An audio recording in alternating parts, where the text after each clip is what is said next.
ദൈവനാമത്തിലേവർക്കും സ്നേഹവന്ദനം. നമ്മുടെ പ്രത്യേക പഠന പരമ്പര ബൈബിളിനെ കുറിച്ചുള്ളതാണ്. ബൈബിളിനെക്കുറിച്ചുള്ള പഠന പരമ്പരയുടെ 105-ാമത്തെ അവതരണത്തിലാണ് നാം ഇപ്പോൾ എത്തി നിൽക്കുന്നത്. 105-ാമത്തെ അവതരണം. ഈ പഠനത്തിൽ നാം ഇപ്പോൾ ആയിരിക്കുന്നത് ഫലപ്രദമായൊരു ബൈബിൾ പഠനത്തിന് ശ്രദ്ധിക്കേണ്ട കാര്യങ്ങളാണ്. ഫലപ്രദമായൊരു ബൈബിൾ പഠനം നമ്മുടെ ജീവിതത്തിൽ ദൈവവചനവുമായി നാം കൈകാര്യം ചെയ്യുമ്പോൾ, വായിക്കുമ്പോൾ, ധ്യാനിക്കുമ്പോൾ ജീവിതത്തിനത് അനുഗ്രഹമായി മാറണം. ഒരു യഥാർത്ഥ ദൈവ പൈതൽ തീർച്ചയായും ദൈവവചനം പ്രിയപ്പെടുന്ന വ്യക്തിയായിരിക്കും. അതിന് യാതൊരു സംശയവുമില്ല. കാരണം പിതാവിൻ്റെ ശബ്ദം കേൾക്കുവാൻ മക്കൾ ഇഷ്ടപ്പെടുന്നത് പോലെ ദൈവ മക്കളായിട്ടുണ്ടെങ്കിൽ അതിൻ്റെ ഏറ്റവും വലിയ തെളിവാണ് ദൈവവചനത്തോടുള്ള സമീപനം. അപ്പോൾ ഫലപ്രദമായൊരു വചന പഠനത്തിൻ്റെ കാര്യങ്ങളെക്കുറിച്ച് നമ്മൾ ചിന്തിച്ചപ്പോൾ ശരിയായ മനോഭാവം, ബൈബിൾ പഠനത്തിന് ആവശ്യമായ ശരിയായ മനോഭാവങ്ങൾ നാം കാണുകയുണ്ടായി. ആദ്യമായി നാം സത്യം സ്നേഹിക്കണം. സത്യം, അങ്ങനൊരവസ്ഥയുണ്ട്. നാം ആ സത്യത്തെ സ്നേഹിക്കണം. രണ്ടാമത്, വചനം കയ്യിലെടുക്കുമ്പോൾ ഇത് ദൈവശാസ്ത്രീയമായ ഗ്രന്ഥമാണ്, മനുഷ്യകുലത്തിന് ദൈവം തന്നെ വെളിപ്പെടുത്തിയ വെളിപാടുകളാണ് എന്ന വിശ്വാസമുണ്ടായിരിക്കണം. നമുക്ക് വിശ്വാസമുണ്ടായിരിക്കണം. മൂന്നാമത്, ദൈവവചനം സാമാന്യ ബുദ്ധിയോടുകൂടി സ്വീകരിക്കണം. കാരണം ദൈവവചനം ദൈവം വെളിപ്പെടുത്തുമ്പോൾ സാധാരണക്കാരായ മനുഷ്യർക്ക് മനസ്സിലാകാൻ കഴിയുന്ന വിധത്തിലാണ് ദൈവം തൻ്റെ വെളിപാടുകൾ നൽകിയത്. അപ്പോൾ അതുകൊണ്ട് നമ്മൾ സാമാന്യ ബുദ്ധിയോടുകൂടി തന്നെ ഇതിനെ സ്വീകരിക്കണം, സമീപിക്കണം. നാലാമത്, നാം ഉത്സാഹമുള്ളവരായിരിക്കണം. ദൈവവചനത്തിൽ ഒഴികൊഴി കണ്ടെത്തരുത്, എരിവും ഉത്സാഹമുള്ളവരായിരിക്കണം. അനേകം ആൾക്കാർക്ക് തുടർച്ചയൊരു ബൈബിൾ വായനയില്ല. അതിൻ്റെ പരാധീനത അവരുടെ ജീവിതത്തിൽ കാണാം. അഞ്ചാമതായിട്ട്, വചനത്തെ ബഹുമാനിക്കണം. ദൈവവചനത്തെ, ബൈബിളിനെ ബഹുമാനിക്കുന്ന ആ ഒരു മനോഭാവം നമുക്കുണ്ടായിരിക്കണം ഈ പുസ്തകം നമ്മൾ കയ്യിലെടുക്കുമ്പോൾ. ആറാമതായിട്ട്, നാം വായിക്കുന്ന കാര്യങ്ങൾ നമുക്ക് മനസ്സിലാക്കാൻ കഴിയും എന്ന പ്രതീക്ഷയോടുകൂടി വായിക്കണം. നാം വായിക്കുന്ന കാര്യങ്ങൾ നമുക്ക് മനസ്സിലാക്കാൻ കഴിയുമെന്ന പ്രതീക്ഷ നമുക്കുണ്ടായിരിക്കണം. അത് വളരെ പ്രധാനമാണ്. ഇപ്രകാരമുള്ള ചില സൂചനകൾ മാത്രമാണ് ബൈബിൾ ശരിയായി സമീപിക്കുവാനുള്ള നമ്മുടെ മനോഭാവങ്ങൾ. പിന്നെ നമ്മൾ ചിന്തിക്കാൻ ആരംഭിച്ചത് തെറ്റായ ചില മനോഭാവങ്ങളുണ്ട്. ബൈബിൾ അനേകർ കൈകാര്യം ചെയ്യുന്നുണ്ടെങ്കിലും ആ മനോഭാവങ്ങൾ തെറ്റാണ്. എപ്രകാരമുള്ള തെറ്റായ സമീപനങ്ങളാണ് എന്നുള്ള പഠനത്തിൽ നാം ആദ്യമായിട്ടൊരു കാര്യം അവതരിപ്പിച്ചു. അതെന്താണ്? വ്യക്തിപരമായി നമ്മിലേക്ക് ശ്രദ്ധ കിട്ടുന്നതിന് വേണ്ടി, നമ്മെ എല്ലാവരും ശ്രദ്ധിക്കുന്നതിന് വേണ്ടിയാകരുത് നമ്മുടെ വചന പഠനം. അനേകർ ബൈബിൾ മനഃപ്പാഠം പാടിക്കുന്നതും ബൈബിളിനെക്കുറിച്ച് സംസാരിക്കുന്നതുമെല്ലാം അവരിലേക്ക് ശ്രദ്ധ കിട്ടണം, അവരെക്കുറിച്ച് മറ്റുള്ളവർ ശ്രദ്ധിക്കണം. അതൊരിക്കലും പാടില്ല. നമ്മിലേക്കുള്ള ശ്രദ്ധയാകരുത് നമ്മുടെ പഠനത്തിൻ്റെ ഉദ്ദേശം. അതൊരിക്കലും നല്ലതായ രീതിയല്ല. ദൈവവചനത്തിൽ വളരെ വ്യക്തമായി പറഞ്ഞു, ദൈവത്തിന് കൊള്ളാകുന്നവരാകണം. ദൈവം അംഗീകരിക്കണം നമ്മുടെ വചന സമീപനം. ദൈവവചനത്തോടുള്ള നമ്മുടെ സമീപനത്തെ ദൈവം അംഗീകരിക്കണം. ദൈവമുമ്പിൽ പ്രസാദകരമാകണം. മനുഷ്യൻ്റെ ശ്രദ്ധയ്ക്ക് വേണ്ടിയോ മനുഷ്യൻ്റെ കയ്യടി വാങ്ങാനോ പ്രശംസ പിടിച്ചു പറ്റുവാനോ ആകരുത്. അത് പ്രധാനമായിട്ട് ശ്രദ്ധിക്കണം. നമ്മൾ വചനം കൈകാര്യം ചെയ്യുമ്പോൾ, പഠിപ്പിക്കുമ്പോൾ, വായിക്കുമ്പോൾ, മനഃപ്പാഠം പഠിക്കുമ്പോൾ, അത് അവതരിപ്പിക്കുമ്പോൾ നമ്മളിലേക്ക് ശ്രദ്ധിക്കാനാകരുത്. ദൈവം മുമ്പിൽ പ്രസാദകരമായി. രണ്ടാമതായിട്ട്, നമ്മുടെ പഠനം തർക്കങ്ങളിൽ ജയിക്കാനാകരുത്, വാദപ്രതിവാദങ്ങളിൽ ജയിക്കാനാകരുത്. അനേകം ആൾക്കാർ ദൈവവചനത്തെ സമീപിക്കുന്നത് ഈ തർക്കങ്ങളിൽ ജയിക്കാൻ വേണ്ടിയാണ്. കാരണം അവരെക്കുറിച്ച് പലരും ബൈബിളിനെക്കുറിച്ച് ചോദിച്ചിരിക്കും. അവർക്ക് ഉത്തരം പറഞ്ഞു കൊടുത്ത് അവരുടെ മേൽ എനിക്കെല്ലാം അറിയാമെന്ന തരത്തിൽ അവരോടുള്ള വാദപ്രതിവാദത്തിൽ, തർക്കത്തിൽ എനിക്ക് ജയിക്കണം. ഇത് ബൈബിളിനെ സമീപിക്കുന്നതിൽ മാത്രമല്ല, ജീവിതത്തിൽ ഇത് പലരിലും കണ്ടുവരാറുണ്ട്. ഇവിടെ മറ്റുള്ളവരെ താഴ്ത്തണം, മറ്റുള്ളവരെ തോൽപ്പിക്കണം, എനിക്കെല്ലാം അറിയാമെന്ന ധാരണ പുലർത്തണം. ഇപ്പോൾ മതപരമായ പല സംവാദങ്ങളിൽ നമ്മൾ ഏർപ്പെടും. കാരണം പലപ്പോഴും പലരും നമ്മോട് ചോദിക്കും, ബൈബിളിനെ സംബന്ധിച്ച് അവിടെ എന്താ, ബൈബിളിൽ അങ്ങനെ പറയുന്നുണ്ടല്ലോ, ബൈബിളിൽ ഇങ്ങനെ പറയുന്നുണ്ടല്ലോ, ഇതിൻ്റെ ഉത്തരം എന്താണ്, അതുകൊണ്ട് അങ്ങനെ പറയുന്നത്.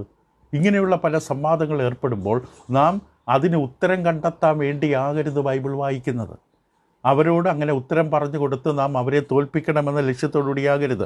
ദൈവത്തിൻ്റെ വചനത്തിൽ വളരെ വ്യക്തമായി ഒരു ദൈവവേലയിൽ, ദൈവത്തിൻ്റെ ശുശ്രൂഷയിൽ ഏർപ്പെട്ടിരിക്കുന്ന മനുഷ്യനെക്കുറിച്ച് ദൈവം വെളിപ്പെടുത്തുന്ന മനോഭാവം ഇങ്ങനെയായിരിക്കണം. പൗലോസ് അപ്പോസ്തലൻ തിമോത്തിയോസിന് എഴുതുമ്പോൾ 2-ാമത്തെ ലേഖനം 2-ാമത്തെ അതിൻ്റെ 24-ാം വാക്യം, 2 തിമോത്തിയോസ് 2:24, കർത്താവിൻ്റെ ദാസൻ ശണ്ടയിടാതെ എല്ലാവരോടും ശാന്തനും ഉപദേശിപ്പാൻ സമർത്ഥനും ദോഷം സഹിക്കുന്നവനുമായി അത്രേ ഇരിക്കേണ്ടത്. ഒരു ദൈവവചനം കൈകാര്യം ചെയ്യുന്ന വ്യക്തി മറ്റുള്ളവരോട് സംസാരിക്കാൻ വഴക്കുണ്ടാകരുത്, ശണ്ടയിടരുത്. അത് ദൈവം വ്യക്തമായി പറയുന്നു. അതുകൊണ്ട് നാം ദൈവവചനത്തെക്കുറിച്ച് ആരെങ്കിലും സംശയങ്ങൾ ചോദിച്ചുകൊണ്ട് വരുമ്പോൾ സംശയങ്ങൾക്ക് ഉത്തരം പറഞ്ഞു കൊടുക്കണം. ആത്മാർത്ഥമായ സത്യസന്ധമായ അവരുടെ സംശയം, അറിവില്ലായ്മ, അത് നമ്മോട് പ്രകടിപ്പിച്ച് അതിൻ്റെ ഉത്തരം തേടുമ്പോൾ കൃത്യമായിട്ട് വചനപ്രകാരം ഉത്തരം പറഞ്ഞു കൊടുക്കണം. പക്ഷേ ബൈബിളിൽ പറഞ്ഞിട്ടുള്ളതോ അവ്യക്തമായിട്ടുള്ള കാര്യത്തിൽ കഴിയുന്നതും തർക്കത്തിനിരിക്കരുത്. തർക്കിക്കാൻ വേണ്ടി ബൈബിളുമായിട്ട് ഒരിക്കലും ആരോടും ഇരിക്കരുത്. അങ്ങനെ ചെയ്താൽ പിന്നെ നമ്മൾ ബൈബിൾ സമീപിക്കുമ്പോഴൊക്കെ ഈ തർക്കത്തിൽ ഒരു ഉത്തരത്തിന് വേണ്ടി നമ്മൾ അന്വേഷിക്കും. ദൈവം നമ്മുടെ ജീവിതത്തിൽ നൽകിത്തരുന്ന നിർദ്ദേശങ്ങളും നടത്തിപ്പിനെ ചിന്തിക്കുന്നതിന് പകരം നമ്മുടെ ജീവിതത്തിൽ നേരിടുന്ന തർക്കങ്ങൾക്കുള്ള ഉത്തരം എവിടെ നിന്ന് കിട്ടും, ഇതായിരിക്കും പിന്നെ നമ്മുടെ മനസ്സിലെ ചിന്ത. അത് അപകടമാണ്. വിവാദങ്ങളിൽ ജയിക്കാൻ വേണ്ടിയല്ല. വിവാദങ്ങളിൽ ജയിച്ചവരാരും സുഹൃത്തുക്കളെ നേടിയിട്ടില്ല, ക്രിസ്തുവിലേക്ക് ആരും കൊണ്ടുവന്നിട്ടുമില്ല. വിവാദങ്ങളുടെ അനന്തരഫലമായി അവർ ക്രിസ്തുവിൽ വന്നു, തെറ്റാണ്. ഒരിക്കലും ആരും വരില്ല. വിവാദങ്ങളുടെ മാർഗം സ്വീകരിച്ചവർ മറ്റൊരു വിവാദത്തിൽ താമസിയാതെ ഇടപെടും. ആദ്യം ഒരു പഠനത്തിൽ പഠിക്കും, അത് നല്ലതാണെന്ന് തോന്നും, പിന്നെ കുറച്ച് കഴിയുമ്പോൾ വേറൊരു പഠനത്തിൽ വരും, അതും കഴിയുമ്പോൾ പിന്നെ. കാരണം ഈ സ്വഭാവം മാറില്ല. തർക്കിക്കുന്ന സ്വഭാവം ഒരിക്കലും ഒരു വ്യക്തിയിൽ നിൽക്കില്ല, തീരില്ല. കാരണം സത്യം അറിയാൻ വേണ്ടിയല്ല തർക്കിക്കുന്നത്, തൻ്റെ നിലപാട് സ്ഥാപിക്കാൻ വേണ്ടിയാണ് തർക്കിക്കുന്നത്. അത് സാധിക്കാതെ വരുമ്പോൾ മറ്റൊരിടത്തേക്ക് പോകും. അതുകൊണ്ട് തർക്കത്തിൽ നാം ഒരിക്കലും ഒരു ആത്മാവിനെ നേടുന്നില്ല, അത് സത്യമാണ്. നമുക്ക് സുഹൃത്തുക്കളെ നേടുന്നില്ല. നമ്മളോട് ഒരു വിഷയമായി വന്ന് തർക്കിച്ച വ്യക്തി നാം വചനപ്രകാരം അതിന് കൃത്യമായി മറുപടി കൊടുത്തു കഴിയുമ്പോൾ ആ വ്യക്തി നമ്മുടെ സുഹൃത്താവുകയൊന്നുമില്ല. ഉള്ളിൽ നമ്മോടുള്ള ചെറിയൊരു വിരോധം കിടക്കും, അത് സത്യമാണ്. അപ്പോൾ വചനത്തിലേക്ക് നമ്മൾ വരുന്നത് നമ്മുടെ മനസ്സിലുള്ളൊരു വിഷയത്തിന് തെളിവ് തേടിക്കൊണ്ടാകരുത്. അങ്ങനെ തെളിവ് തേടിക്കൊണ്ടാണ് വചനത്തെ സമീപിക്കുന്നെങ്കിൽ തെറ്റായ നിഗമനത്തിൽ നാം എത്തിച്ചേരും. നമ്മൾ സമീപിച്ചത് തെറ്റാണ്. ഒരു വിഷയത്തെ സമീപിക്കുന്നത് തെറ്റാണെങ്കിൽ എത്തിച്ചേരുന്ന നിഗമനം തെറ്റായിരിക്കും. നാം തിരുവെഴുത്തുകൾ എടുക്കുന്നത് എപ്പോഴും അത് ശരിയായി നൽകപ്പെട്ട ഉദ്ദേശത്തിലായിരിക്കില്ല, പശ്ചാത്തലത്തിൽ നിന്ന് അടർത്തി മാറ്റും. ആ തിരുവെഴുത്ത് നൽകപ്പെട്ട പശ്ചാത്തലത്തിൽ നൽകപ്പെട്ടൊരു ഉദ്ദേശമുണ്ട്. ആരെപ്പോൾ എന്തിന് എവിടെ എങ്ങനെ പറഞ്ഞു, ആ പശ്ചാത്തലത്തിൽ നിന്ന് അടർത്തി മാറ്റി നാം ഒരു തർക്കത്തിന് വിവാദത്തിന് ഉത്തരം കൊടുക്കാൻ പറ്റിയ വാക്യമാണെന്ന നിലയിൽ അതിനെ വളച്ചെടുത്ത് നമ്മൾ സംസാരിക്കും. അത് തെറ്റായ സമീപനമാണ്. കാരണം നാം ഒരു തർക്കം ജയിക്കാൻ ആഗ്രഹിക്കണം, മനസ്സിൽ അതിനുവേണ്ടി ഉത്തരങ്ങൾ തേടിക്കൊണ്ടിരിക്കുകയാണ്. അതുകൊണ്ട് നാം വളരെ ശ്രദ്ധിക്കണം, സൂക്ഷ്മതയോടെ ഇരിക്കണം. ബൈബിളിനെക്കുറിച്ച് തർക്കിക്കാൻ വരുമ്പോൾ കഴിയുന്നതും ഒഴിവാക്കണം. ബൈബിളിനെക്കുറിച്ച് തർക്കിക്കാൻ വേണ്ടി നേരെ വെച്ച് സത്യം അറിയാൻ നിക്കോദീമസിനെ പോലെ കർത്താവിൻ്റെ അടുക്കൽ ഞാൻ രക്ഷിക്കപ്പെടാൻ എന്ത് ചെയ്യണം, എന്തുകൊണ്ടാണ് അങ്ങനെ ചെയ്യേണ്ടത്, എന്തുകൊണ്ടാണ് വിഗ്രഹം ആരാധിക്കാൻ പാടില്ലാത്തത് എന്ന ആത്മാർത്ഥമായ ചോദ്യവുമായി വരുന്ന വ്യക്തി നമ്മൾ അവരോട് സംസാരിക്കാൻ തുടങ്ങുമ്പോൾ നമുക്കറിയാൻ പറ്റും. ഇത് വാക്കിൽ കൊടുക്കുക. യേശുവിൻ്റെ അടുക്കൽ അനേക പരീശന്മാർ വാക്കിൽ കൊടുക്കാൻ വന്നു. യേശുവിന് കൃത്യമായ മറുപടി കൊടുത്തു. തിരിച്ച് യേശു പല കാര്യങ്ങളും അവരുടെ മനസ്സിനെ ഇളക്കി കൊടുത്തു. നികുതി കൊടുക്കുന്നത് ശരിയാണോ എന്ന ചോദ്യമായി വന്നപ്പോൾ ആ പണത്തിൽ മുദ്ര ആരുടേതാണ്, അവരെ കൊണ്ട് തന്നെ ഉത്തരം പറയിപ്പിച്ചു. അപ്പോൾ അത് വളരെ ശ്രദ്ധിക്കണം. തർക്കത്തിനും വിവാദത്തിനും സംവാദത്തിനും വേണ്ടി ഉത്തരം തേടിയല്ല ബൈബിൾ വായിക്കേണ്ടത്. മൂന്നാമതായിട്ട് നിഗൂഢാത്മകത്വം, അതായത് അജ്ഞേയവാദം, മിസ്റ്റിസിസം എന്ന് പറയുന്ന ചില വഴികളുണ്ട് ലോകത്തിൽ. അതിനെ ഉയർത്തിക്കാട്ടാൻ വേണ്ടിയല്ല ബൈബിളിലേക്ക് വരേണ്ടത്. ഇപ്പോൾ നിഗൂഢാത്മകത്വം എന്ന് പറഞ്ഞാൽ, അല്ലെങ്കിൽ അജ്ഞേയവാദം എന്ന് പറഞ്ഞാൽ അറിയാത്ത ലോകത്തെക്കുറിച്ചുള്ള കാര്യങ്ങൾ, അഥവാ ആത്മീക ലോകം, അറിയാത്ത ലോകം, ഈ ലോകത്തെക്കുറിച്ചുള്ള കാര്യങ്ങൾ. ഇതറിയാൻ വേണ്ടി കുറേ ആൾക്കാർ പലതും ശ്രമിക്കാറുണ്ട്. പല പാരമ്പര്യങ്ങളും ആചാരങ്ങളും അനുഷ്ഠിച്ച് ഇവിടെ മനുഷ്യൻ്റെ മനസ്സിൽ നിന്ന് രൂപകൽപ്പന ചെയ്ത പല പല കാര്യങ്ങൾ അവർ കണ്ടുപിടിക്കും. അവരുപയോഗിക്കുന്ന പല മാർഗ്ഗങ്ങളുണ്ട്. ഊഡോ ബോർഡ്, പ്രേതാത്മാക്കൾ, ശാപം, മന്ത്രശക്തി, മന്ത്രവാദം, ആഭിചാരം, ഊജോ ബോർഡ്, ജ്യോതിഷം തുടങ്ങിയ പല വഴികളിലൂടെ നിഗൂഢമായ, അജ്ഞേയമായ, മറഞ്ഞിരിക്കുന്ന ലോകത്തിലെ പല കാര്യങ്ങളെക്കുറിച്ച് അവർ പലതും സങ്കല്പിക്കും. അനേക തെറ്റായ ചിന്താഗതികളുണ്ടാകും. ഇവരെല്ലാം ദൈവപരിജ്ഞാനം തള്ളിക്കളഞ്ഞവരാണ്. ദൈവപരിജ്ഞാനം ശരിയായ തരത്തിൽ ആശ്രയിക്കാതെ സ്വീകരിക്കാൻ തള്ളിക്കളയുന്നവരാണ്. അവരും പക്ഷേ ബൈബിളിലേക്ക് പരിശോധിക്കുക. എന്തിന്? അവർ കൊണ്ടു നടക്കുന്ന ഈ പാരമ്പര്യങ്ങൾക്കും സിദ്ധാന്തങ്ങൾക്കും തെളിവ് ബൈബിളിലുണ്ടോ? കണ്ടില്ലേ, ശൗലിനെ വിളിച്ചു വരുത്തിയില്ലേ? എന്തോറിലെ ഒരു ഒരു ഒരു സ്ത്രീയെ സംബന്ധിച്ച് മന്ത്രവാദിയുടെ അടുക്കൽ ശൗല് പോയില്ലേ? രാജാവ് പോയില്ലേ ശമൂവേൽ എന്ന പ്രവാചകനെ വിളിക്കാൻ? അപ്പോൾ ഇങ്ങനെയുള്ള തെളിവുകൾ തേടി എന്താണ് ആ പശ്ചാത്തലമെന്ന് പോലും പഠിക്കില്ല. അപ്പോൾ അവർ കൊണ്ടു നടക്കുന്ന നിഗൂഢാത്മകത്വം, അജ്ഞേയവാദം, ഇതിനെക്കുറിച്ചുള്ള തെളിവുകൾ പരത്തിക്കൊണ്ട് ബൈബിൾ പഠിക്കുന്നവരുണ്ട്, ചിന്തിക്കുന്നവരുണ്ട്. അത് മനുഷ്യനിർമ്മിതങ്ങളാണ്, മനുഷ്യ മനസ്സിൻ്റെതായ ഒരു കണ്ടുപിടുത്തമാണ്, ചിന്താഗതി മാത്രമാണ് ഈ ലോകം. അങ്ങനെ ഒന്നുമില്ല. ദൈവത്തിൻ്റെ വചനത്തിലൂടെ അല്ലാതെ മറ്റൊന്നില്ല. മനുഷ്യൻ്റെ മരണശേഷം പോകുന്നത് യാതനാ സ്ഥലത്തും പറുദീസയിലുമാണ്. അവിടെ നിന്ന് സ്വർഗത്തിൽ നരകത്തിലേക്കാണ്. അല്ലാതെ ഈ പറയുന്ന ഒന്നുമില്ല. അപ്പോൾ ഇങ്ങനെയുള്ള കാര്യങ്ങൾ അവർ നക്ഷത്രങ്ങളെയും സൂര്യനെയും ചന്ദ്രനെയും ഗ്രഹങ്ങളെയും എല്ലാം അവർ അതിനായിട്ട് കൂട്ടുപിടിക്കും, അവിടെ വാദപ്രതിവാദത്തിനായി. അപ്പോൾ ഇങ്ങനെയുള്ള സ്വപ്നക്കാർ, അവരെ നമ്മൾ സ്വപ്നക്കാരെന്ന് വിളിക്കാം. ഇങ്ങനെയുള്ള സ്വപ്നക്കാർ അവർ പല പുസ്തകങ്ങൾ, ഗ്രന്ഥങ്ങൾ തേടുന്ന പോലെയാണ് ബൈബിളിനെ തേടുന്നത്. ബൈബിളിൽ അവരുടെ വിശ്വാസത്തിന് പറ്റിയ തെളിവുകളുണ്ടോ എന്ന് അവർ അന്വേഷിക്കും. എന്നിട്ട് അതിലേക്ക് പോകും. ഇഹലോകത്തെയും സ്വർഗീയ ലോകത്തിലെയും കാര്യങ്ങളെക്കുറിച്ച് അവർ വിസ്തരിക്കാൻ ശ്രമിക്കും. ബൈബിൾ ഇതിനു വേണ്ടിയുള്ളതല്ല. ഇപ്പോൾ ബൈബിളിനെ നമ്മൾ സമീപിക്കുമ്പോൾ 2 മേഖലകൾ നാം ശ്രദ്ധിക്കണം. ഒന്ന്, നമ്മളിങ്ങനെയുള്ള കർണരസമാകുമുള്ള ഉപദേശങ്ങൾ, അതിൽ നമ്മൾ പിടിപെട്ട് പോകരുത്. ഈ പറഞ്ഞതുപോലെ അജ്ഞേയവാദം, മനുഷ്യ മനസ്സിൻ്റെ സങ്കല്പങ്ങളും ചിന്താഗതികളുമായ ഇങ്ങനെയുള്ള കർണരസമാകുമാറ് സത്യമല്ലാത്ത ഇങ്ങനെയുള്ള അവസ്ഥകളിലേക്ക് നമ്മൾ വീണു പോകരുത്. നമ്മുടെ വീടുകളിലേക്ക് അവർ നൂണ് കടക്കും. ഇങ്ങനെയുള്ള ചിന്തകൾ നമ്മുടെ മനസ്സിൽ കൊണ്ടുവരും. അങ്ങനെയുള്ള പ്രതിവിധികൾ പറയും. ഇങ്ങനെയുള്ള കാര്യങ്ങൾ ചെയ്താൽ നിങ്ങളുടെ വീട്ടിലെ ശാപം മാറിക്കിട്ടും, നിങ്ങളുടെ പ്രശ്നം പരിഹരിക്കപ്പെടും, നിങ്ങളുടെ ഭർത്താവിൻ്റെ ഭാര്യയുടെ പ്രശ്നങ്ങൾ മാറും, നിങ്ങളുടെ ചുറ്റും ഇങ്ങനെയൊരു ബന്ധനമുണ്ട്. ഇങ്ങനെയുള്ള പലതിലേക്ക് വരും. ഇതിനൊന്നും ഉത്തരമല്ല ബൈബിളിൽ പറയുന്നത്. ഇതൊന്നും വചനപ്രകാരം ശരിയുമല്ല. പഴയമത്തിൽ ശക്തമായി ഇതേ ശാസിക്കും. ആഭിചാരക്കണ്ണയും മഷിയിട്ട് നോക്കുന്നതിനെയും ഇങ്ങനെയുള്ള ലക്ഷണം നോക്കുന്നതിൻ്റെ അടുക്ക പോകരുത്. രണ്ടാമത് ബൈബിൾ സമീപിക്കാൻ ശ്രദ്ധിക്കേണ്ടത്, ബൈബിള് ഒരിക്കലും ഇതിനുള്ള പുസ്തകമല്ല. ബൈബിൾ ഒരിക്കലും കെട്ടുകഥകളും കിഴവിക്കഥകളും ഇങ്ങനെയുള്ള ചിന്താഗതികളും കൊണ്ട് ഉള്ള കാര്യങ്ങൾ നിറഞ്ഞ പുസ്തകമല്ല ബൈബിൾ. ബൈബിൾ വളരെ സീരിയസായി ഗൗരവമായ സത്യമാണ്. നമ്മുടെ ജീവിതത്തിന് ആവശ്യമായ ഗൗരവമേറിയ സത്യങ്ങളാണ്.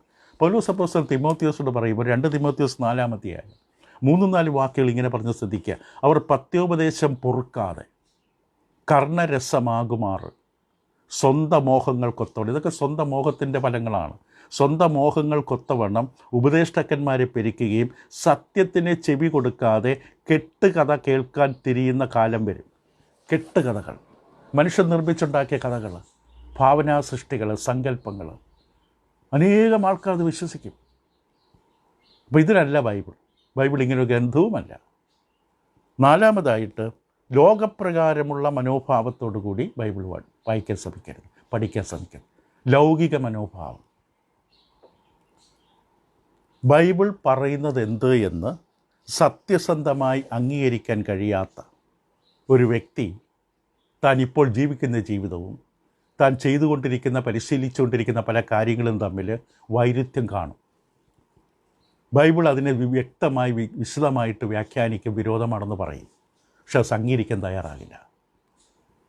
താൻ ജീവിക്കുന്ന ജീവിതം, താൻ വിശ്വസിക്കുന്ന പല കാര്യങ്ങൾ വചനപ്രകാരം, ദൈവഹിതപ്രകാരം തെറ്റാണെന്ന് വചനം നമുക്ക് കാണിച്ചു തരും. പക്ഷെ നമ്മൾ സമ്മതിക്കില്ല. കാരണം നമ്മുടെ മനസ്സ് ലോകത്തിൻ്റേതാണ്. ഉദാഹരണത്തിന്, നിങ്ങളും ഞാനും ഒരിക്കലും മറ്റൊരാൾ നമ്മുടെ അടുക്കൽ വന്നിട്ട് നീ ചെയ്യുന്നത് തെറ്റാണ്, മകളെ നീ ചെയ്യുന്നത് ശരിയല്ല എന്ന് പറഞ്ഞാൽ നമ്മൾ പെട്ടെന്ന് സമ്മതിക്കില്ല. അത് നമ്മുടെ സ്വഭാവമാണ്. ദൈവം തൻ്റെ വചനം നൽകി തന്നത് നമ്മുടെ ജീവിതത്തെ ക്രമീകരിക്കാനാണ്, കുറവുകൾ കാണിച്ചു തരാനാണ്, ശരിയായ പാതയിൽ നടത്താനാണ്. ഒരു ജീവിതത്തിലൊരു നമ്മളെ കൈപിടിച്ച് നടത്തുന്ന ഒരു വഴികാട്ടിയെ പോലെയാണ് ദൈവവചനം. കാലിന് ദീപവും പാതയ്ക്ക് പ്രകാശവും. കാരണം സ്വന്തം വഴി നടത്താൻ അതിന് സ്വാധീനം നമുക്കില്ല. ദൈവമാണ് നമുക്ക് വഴികാട്ടിയായി നിൽക്കുന്ന വചനത്തിലൂടെ. അതുകൊണ്ട് നാം വചനം വായിക്കുമ്പോൾ നാം പലതും കണ്ടെത്തും. നാം കൊണ്ടു നടക്കുന്ന വിശ്വാസങ്ങൾ തെറ്റാണ്, നാം ജീവിക്കുന്ന ജീവിതം തെറ്റാണ് എന്ന് ദൈവവചനത്തിലൂടെ കാണുമ്പോൾ അതിനെ തട്ടിക്കളയരുത്. അത് നമ്മുടെ സത്യസന്ധതയുടെ തെളിവാണ്, അതില്ല എന്നുള്ള തെളിവാണ്. നമ്മൾ സത്യസന്ധരോ ആത്മാർത്ഥതയോ ഇല്ലാത്തവരാണ് എന്നതിൻ്റെ തെളിവാണ്. ദൈവനത്തെ ദൈവമായിട്ട് സ്വീകരിക്കുന്ന ഒരാൾ വചനത്തിലൂടെ ഈ കുറവുകൾ കാണുമ്പോൾ അതിനെ കണ്ണടച്ച് കളയരുത്. യാക്കോബിൻ്റെ ലേഖനത്തിൽ 1-ാം ലേഖനം അതിൻ്റെ 1-ാം യാക്കോബിന് ഒരു ലേഖനമേ ഉള്ളൂ. 1-ാം അധ്യായത്തിൻ്റെ 22 മുതൽ 24 വേദഭാഗത്തിൽ യാക്കോബിലൂടെ ഇങ്ങനെ നൽകപ്പെടും: എങ്കിലും വചനം കേൾക്ക മാത്രം ചെയ്തുകൊണ്ട് തങ്ങളെ തന്നെ ചതിക്കാതെ അതിനെ ചെയ്യുന്നവരുമായിരിക്കും. വചനം കേൾക്കുന്നത് വചനം ചെയ്യാനാണ്, വചനപ്രകാരം ജീവിക്കാനാണ്, ക്രമീകരണങ്ങൾ വരുത്തുവാനാണ്. അതിനാണ് വചനം കേൾക്കേണ്ടത്. ഒരുത്തൻ വചനം കേൾക്കുന്നവനെങ്കിലും ചെയ്യാത്തവനായിരുന്നാൽ അവൻ തൻ്റെ സ്വാഭാവിക മുഖം കണ്ണാടിയിൽ നോക്കുന്ന ആളോടൊക്കുന്നു. ഇപ്പോൾ നമ്മൾ വചനത്തിലൂടെ നമ്മളെ കാണുകയാണ്. നമ്മുടെ സ്വാഭാവിക മുഖം നമ്മൾ കണ്ണാടിയിൽ കാണുന്നു. 24-ാം വാക്യം: അവൻ തന്നെ താൻ കണ്ട് പുറപ്പെട്ടു, താൻ ഇന്ന രൂപമായിരുന്നു എന്ന് ഉടനെ മറന്നു പോകുന്നു. ഇതാണ് സംഭവിച്ചത്. കണ്ണാടി, ദൈവവചനമാകുന്ന കണ്ണാടിയിൽ നമ്മുടെ മുഖം കണ്ടു, നമ്മുടെ ജീവിതം കണ്ടു, കുറവുകൾ കണ്ടു, തെറ്റുകൾ കണ്ടു, തെറ്റായ വിശ്വാസങ്ങൾ കണ്ടു, തെറ്റായ ജീവിത രീതികൾ കണ്ടു. ദൈവനെ വെളിപ്പെടുത്തി നമ്മുടെ ശരിക്കുള്ള സ്വഭാവം. പക്ഷേ എന്ത് സംഭവിച്ചു? അവരെക്കുറിച്ച് കണ്ടത് അവർ ഇഷ്ടപ്പെടുന്നില്ല, അംഗീകരിക്കാൻ തയ്യാറല്ല. ഞാൻ ഇങ്ങനെയാണെന്ന് വചനം എന്നോട് പറഞ്ഞപ്പോൾ ഞാൻ സമ്മതിച്ചു കൊടുക്കാൻ തയ്യാറല്ല. ഞാൻ മുഖം തിരിച്ചു കളഞ്ഞു. പക്ഷെ അതേ സമയത്ത് സത്യസന്ധതയും ആത്മാർത്ഥതയും, സത്യം തേടുന്ന ഒരാളെ സംബന്ധിച്ച് എന്ത് ചെയ്യും? ആ വ്യക്തി പെട്ടെന്ന് മുഖം തിരിക്കില്ല. ദൈവവചനത്തിൽ തന്നോട് ജീവിതത്തെക്കുറിച്ച് കാണിച്ചു തന്നത് താൻ അംഗീകരിക്കും. ആ ജീവിതം ദൈവവചനപ്രകാരം ക്രമീകരിക്കാൻ, ക്രമപ്പെടുത്താൻ, പരിഷ്കരിക്കാൻ താൻ എന്താണോ ചെയ്യേണ്ടത് അത് ഉടൻ ചെയ്യും. ഉപേക്ഷിക്കേണ്ട ദുശ്ശീലമാണെങ്കിൽ ഉപേക്ഷിക്കും. ഉപേക്ഷിക്കേണ്ട ഒരു വിശ്വാസമാണെങ്കിൽ അത് തള്ളിക്കളയും.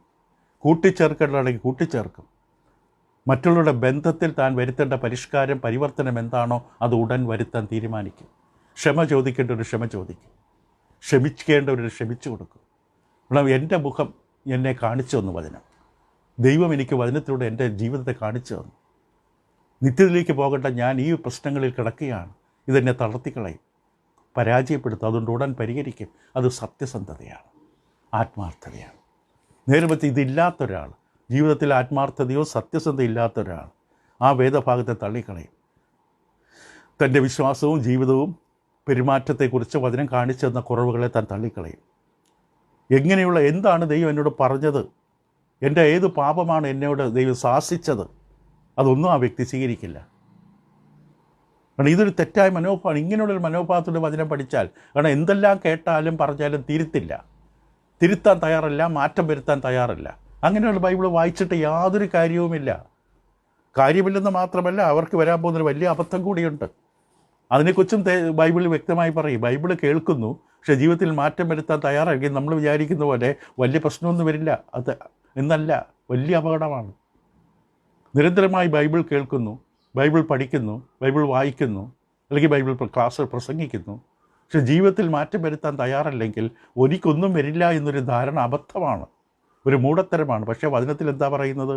ബൈബിൾ കേൾക്കുകയും ബൈബിളിലൂടെ ദൈവം നമ്മുടെ ഇടപെടുകയും ചെയ്യുകയും, പക്ഷേ നമ്മളൊന്നും ചെയ്യാതെ മാറ്റം വരുത്താതിരുന്നാൽ വരാൻ പോകുന്ന അപകടം എന്താണ്? നമ്മൾ വിചാരിക്കുന്നതിനേക്കാളും ഗുരുതരമാണ്. അത് പൗലോസ് അപ്പോസ്തലൻ തെസ്സലോനിക്ക ലേഖനത്തിൽ കൃത്യമായിട്ട് പറയും. 2 തെസ്സലോനിക്ക 2:10-12 വരെ. അവർ രക്ഷിക്കപ്പെടുവാൻ തക്കവണ്ണം സത്യത്തെ സ്നേഹിച്ച് കൈക്കൊള്ളായികയാൽ തന്നെ അങ്ങനെ ഭവിക്കും. അപ്പോൾ സത്യത്തെ സ്നേഹിച്ചില്ല, സത്യത്തെ കൈക്കൊണ്ടതില്ല, അതുകൊണ്ട് ചിലത് ഭവിക്കും. എന്ത് സംഭവിക്കും? താഴ്ത്തു നോക്കാം.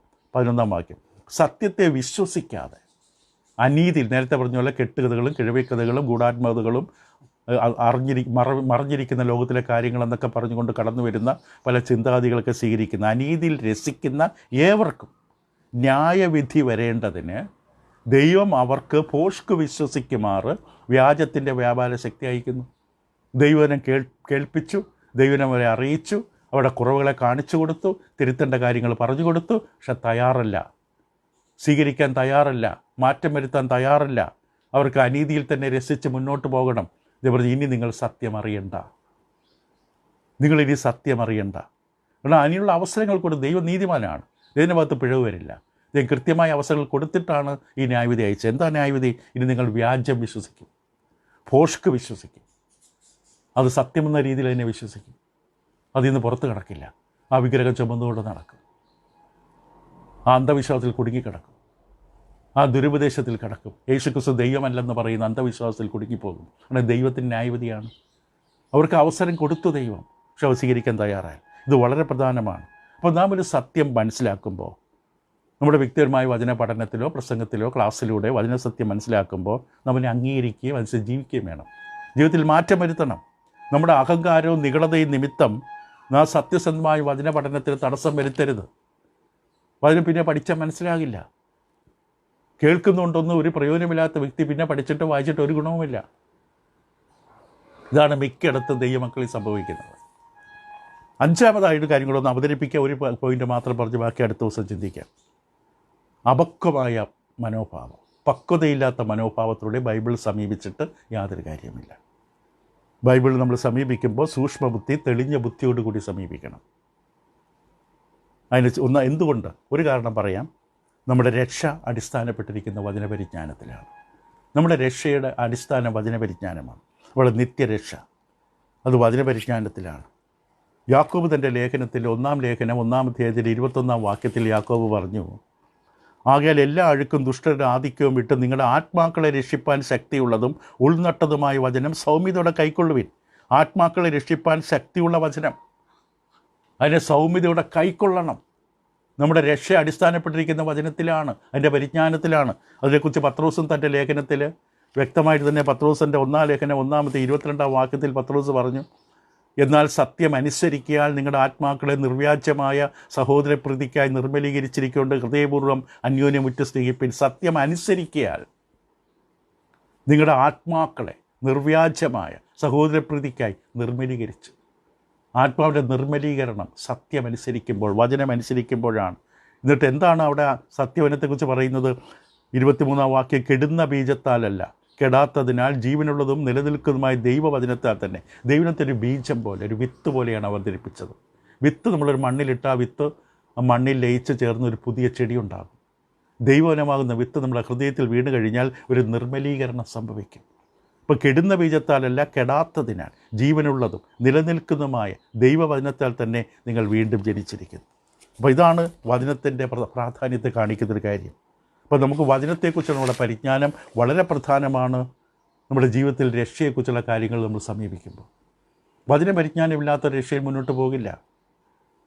ഉദാഹരണം നമുക്കറിയാം. യോഹന്നാന്റെ സുവിശേഷം 4:24 കർത്താവ് യേശു സമരിക്കാർ സ്ത്രീയോട് പറഞ്ഞു, പിതാവായ ദൈവത്തിനെ സത്യത്തിലും ആത്മാവിലും ആരാധിക്കണം. അപ്പോൾ അതുകൊണ്ട് ദൈവവചന പരിജ്ഞാനം വളരെ ആവശ്യമാണ്. ദൈവവചന പരിജ്ഞാനമില്ലാത്ത ഒരാൾക്ക് ദൈവത്തെ യഥാർത്ഥത്തിൽ ആരാധിക്കാൻ സാധിക്കില്ല. എങ്ങനെ, ഏതാണ് ദൈവം, ആരാണ് ദൈവം, എങ്ങനെയാണ് ദൈവത്തെ ആരാധിക്കേണ്ടതെന്ന് ദൈവം പറഞ്ഞിരിക്കുന്നതിനെക്കുറിച്ചുള്ള പരിജ്ഞാനം തള്ളിക്കളഞ്ഞ ഒരാൾ എങ്ങനെ ദൈവത്തെ ആരാധിക്കും? അയാൾ സ്ഥലത്ത് വന്നിരിക്കുമെന്നല്ലാതെ ദൈവത്തെ ആരാധിക്കുന്നില്ല. ദൈവത്തെ ആരാധിക്കണമെങ്കിൽ വചന പരിജ്ഞാനം വേണം. ഇപ്പോൾ ദൈവവചനത്തെ നമ്മൾ സമീപിക്കുമ്പോൾ നമുക്ക് ശരിയായ ബോധത്തോടും ഗൗരവത്തോടും കൂടി സമീപിക്കണം. നമ്മുടെ രക്ഷ അതിലടിസ്ഥാനപ്പെട്ടിരിക്കുന്നു. ദൈവം പറഞ്ഞത് എങ്ങനെ മനസ്സിലാക്കുന്നു, എൻ്റെ ജീവിതത്തിൽ അത് എങ്ങനെ ഞാൻ സ്വീകരിക്കുന്നു എന്നതനുസരിച്ചാണ് നമ്മുടെ രക്ഷ നിൽക്കുന്നത്. അനേകം ആൾക്കാർ വഴിയിൽ വീഴും. പുറത്ത് കൊണ്ടുവന്ന ദൈവം, പക്ഷേ വഴി വീണുപോയി. ദൈവം നടത്തിയ പാതയിലൂടെ നടക്കുന്നില്ല. അപ്പോൾ ദൈവം വെളിപ്പെടുത്തുന്ന വചനത്തെ നാം സ്വീകരിക്കണം, ജീവിതത്തിൽ മാറ്റം വരുത്തണം. കണ്ണാടി മുഖം നോക്കിയ ആളെ മറക്കരുത്. ദൈവം നമ്മുടെ ജീവിതത്തെ കാണിച്ചു തരികയാണ്. അതോടൊപ്പം നമ്മൾ കണ്ടു തർക്കിക്കാൻ വേണ്ടി വചനം കയ്യിലെടുക്കരുത്. ഒരു തർക്കത്തിൽ പോയി ഇരിക്കരുത്. നമ്മുടെ മനസ്സിൽ അങ്ങനെ ഒരു സമീപനം വന്നാൽ തർക്കത്തിനും വിവാദത്തിനും സംവാദത്തിലുള്ള ഉത്തരങ്ങൾ തേടി ബൈബിളിൽ ആശ്രയിക്കേണ്ടി വരും. അത് തെറ്റായ രീതിയാണ്. സത്യം അറിയാൻ ആഗ്രഹിച്ചാൽ ദൈവം തന്നെ ആ വ്യക്തികൾ വഴി കൊടുക്കും. അപ്പോൾ അതായിരിക്കട്ടെ നമ്മുടെ മനോഭാവം. ഈ ചില കാര്യങ്ങൾ കൂടി ഇനി നമുക്ക് ചിന്തിക്കാനുണ്ട്. നമ്മുടെ ജീവൻ, നമ്മുടെ ശ്വാസം, അതിനേക്കാളും പ്രാധാന്യമുള്ളതാണ് വചനം. അതിനെ കൈകാര്യം ചെയ്ത രീതിയും ദൈവഹിതമായിരിക്കണം. ദൈവങ്ങളെ സഹായിക്കട്ടെ. തുടരാം അടുത്ത പഠനത്തിൽ. Thank you.